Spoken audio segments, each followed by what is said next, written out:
ചവിട്ടിയെടുത്ത് വണ്ടി അവിടെ നിന്നു. വണ്ടി മുന്നോട്ടും പോയില്ല പുറമോട്ടും പോയില്ല. അത് നല്ല ഉളച്ചിലുണ്ടാവാൻ കുഞ്ഞിന്റെ ഭാഗ്യം. ചേട്ടന്റെ ഒരു മനോധൈര്യമാണ് അവിടെ ഉണ്ടായത്. അതായത് ബസ്സിന് മുമ്പിലേക്ക് ചാടിയ അച്ഛനും മകനെയും ബ്രേക്ക് ഇട്ട് അത്ഭുതകരമായി രക്ഷപ്പെടുത്തിയ ഒരു നല്ല ഡ്രൈവർ ചേട്ടൻ. സത്യം പറഞ്ഞാൽ ഇങ്ങനെ ചേർത്ത് പിടിക്കണം. അറിയാതാണെങ്കിൽ ഒരു ഡ്രൈവറെ അബദ്ധം പറ്റിയപ്പോൾ 6 മാസം ലൈസൻസ് കട്ടി.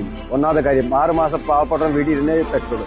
കുഞ്ഞിനെ ഒന്നുകൂടെ കാണാൻ നല്ലൊരു കുഞ്ഞാണ്. നേരെ തിരിച്ചായിരുന്നെങ്കിൽ എന്നെ കുറ്റം പറയാനോ എന്നെ പഴിയാനോ ഉള്ളു. CCTV ലോകത്ത് വേണം, എപ്പോഴും നമുക്ക് ആവശ്യമാണ്. എന്റെ ജീവിതമാർഗം ആരിലെ മുട്ടിയാണ്. ക്യാമറ ഇല്ലായിരുന്നെങ്കിൽ എല്ലാവരും എന്ത് പറഞ്ഞേനെ? ബസ്സുകാർ മത്സരം ഓടി പ്രൈവറ്റ് വണ്ടിയുടെ അശ്രദ്ധയാണ്, കോമ്പറ്റീഷൻ ആണെന്ന് എന്നൊക്കെ പറഞ്ഞാണ്. നിങ്ങളെ തെറി വിളിച്ചാനെ. ഇതെന്തോ മഹാഭാഗ്യം ഇല്ലയോ? ഭാഗ്യം. ഇതൊരു അനുഭവമാണ്. ദൈവം നമ്മളെ കൂടെ ഉണ്ട്. നമ്മൾ ദൈവത്തെ രാവിലെ തൊട്ട് വന്നിട്ടാണ് വണ്ടി എടുക്കുന്നത്.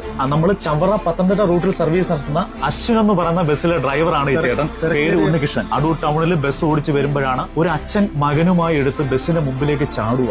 ആ ഒരു നിമിഷം സത്യം പറഞ്ഞാൽ ദൈവത്തിന്റെ അനുഗ്രഹം കൊണ്ട് ഒരു ആപത്ത് പോലും പറ്റിയില്ല, ഒരു പോറല് പോലും സംഭവിച്ചില്ല. പ്രത്യേകിച്ച് പ്രൈവറ്റ് ബസ് ജീവനക്കാരോടൊരു എന്തോ ഒരു ശത്രുതാ മനോഭാവമാണ്. ശത്രുതയാണ് എല്ലാവരും. അയാൾ തോളത്തെ കുഞ്ഞിനെ ഇട്ടുണ്ട്. ലോങ്ങിൽ ഞാൻ ശ്രദ്ധിച്ചു. നടന്നു വരുന്നു മുന്നോട്ട് നടന്നു. നമ്മളത് കാര്യമാക്കില്ല. അപ്പുറം ഇപ്പുറം തിരക്കുണ്ട്. ഇപ്പോഴും നമ്മൾ ശ്രദ്ധിക്കും. പെട്ടെന്ന് ഈ പുള്ളി മുന്നോട്ട് വന്നിട്ട് ഓടി നേരെ വന്ന് എന്റെ വണ്ടിയുടെ മുന്നിലോട്ട് എടുത്ത് ചാടുക. ചാടുന്ന കണ്ടു. ആ ജമ്പിങ്ങിൽ എന്റെ ചവിട്ടും പുള്ളി വന്ന് കീഴിലോട്ട് കയറുകയാണ്. ഭാഗ്യം. നമ്മൾ ചെയ്യുന്ന ജോലിയല്ലേ, ആ ജോലിക്ക് നമ്മൾ എപ്പോഴും നമ്മൾ കടമയായിരിക്കും. എല്ലാരും പേടിച്ചു പോയി. എന്താ സംഭവിച്ച, അടിയിൽ വീടില്ല, എന്തോ സംഭവിച്ചതെന്ന് അറിയാൻ വയ്യ. നിങ്ങൾ ഭയന്നു പോയോ? എല്ലാരും ഭയന്നു പോയി. വണ്ടിയിൽ 3-4 യാത്രക്കാരുണ്ടായിരുന്നു. അവരും എല്ലാരും ഭയന്നു. സ്വയം ഇറങ്ങി ഓടിയത്. ബഹുമാനം തോന്നുന്ന നല്ല ഡ്രൈവറാണ്. TV ഇല്ലായിരുന്നെങ്കിൽ നിങ്ങളെ ഭാഗത്ത് തെറ്റ് വന്നതിന് എല്ലാം കൊണ്ട് പ്രശ്നമായതിന് നിങ്ങൾ നല്ല ഡ്രൈവറാണ്. നിങ്ങളെ പടച്ചതമ്പുരാൻ നിങ്ങളെ അനുഗ്രഹിക്കട്ടെ. അന്ന് സന്തോഷമുണ്ട്. Thank you.